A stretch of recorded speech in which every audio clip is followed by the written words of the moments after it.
వెంకటేష్ కెరీర్‌లో 'ప్రేమించుకుందాంరా' ఒక మలుపు అని చెప్పాలి.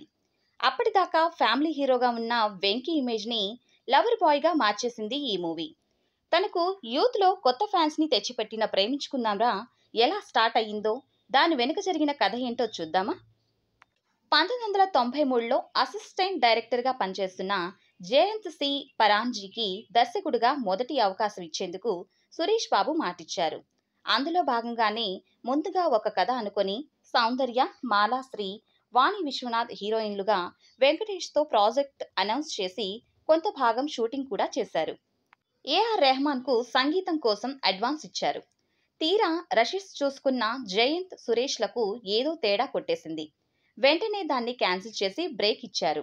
అలా కొన్ని నెలలు గడిచిపోయాయి. కట్ చేస్తే రచయిత దీనరాజ్ చెప్పిన స్టోరీ బాగుందంటూ సురేష్ బాబు యాడ్ షూటింగ్లో ఉన్న జయంత్కు కబురు పెట్టారు. నచ్చింది, కానీ హీరో ఇంకొకరి ప్రేమకు హెల్ప్ చేయడం ప్రేక్షకులకు నచ్చదేమోనన్న అభిప్రాయం అందరిలోనూ వ్యక్తమైంది. చేంజ్ చేయాలని డిసైడ్ అయ్యారు. పర్చూరి బ్రదర్స్తో కలిసి కూర్చొని హీరోకి ఫ్యాక్షనిస్ట్ కూతురైన హీరోయిన్కి ప్రేమ కథను సెట్ చేశారు. అందరికీ సంతృప్తిగా అనిపించింది. సూపర్ పోలీస్కి అచ్చి రాలేదు. ఇప్పుడేమో ప్రాజెక్ట్ ఆగిపోయింది. దానికి తోడు బిజీగా ఉన్నాడు. మళ్ళీ అడిగితే ఆలస్యమయ్యే అవకాశాలున్నాయి. దీంతో రెహమాన్ను డ్రాప్ చేశారు. మ్యూజిక్కి కోలీవుడ్ నుంచి మహేష్ని తీసుకొచ్చారు.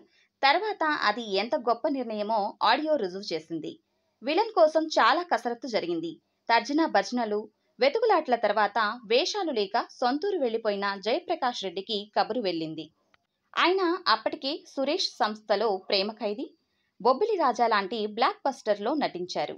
మేకప్ టెస్ట్లో బ్రహ్మాండంగా పాస్ అయ్యారు. రాయలసీమ యాస కోసం కర్నూలు, శ్రీశైలం, నంద్యాల తదితర ప్రాంతాలు ఓ రౌండ్ వేసొచ్చారు.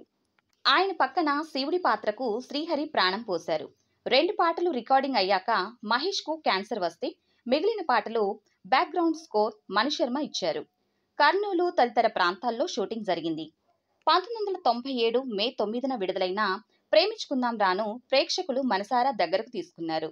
ఆ సంవత్సరం పెద్ద హిట్స్లో ఒకటిగా నిలవడమే కాక 50 కేంద్రాల్లో 100 రోజులు ఆడిన మొట్టమొదటి తెలుగు చిత్రంగా అత్యద్భుత విజయాన్ని సాధించింది.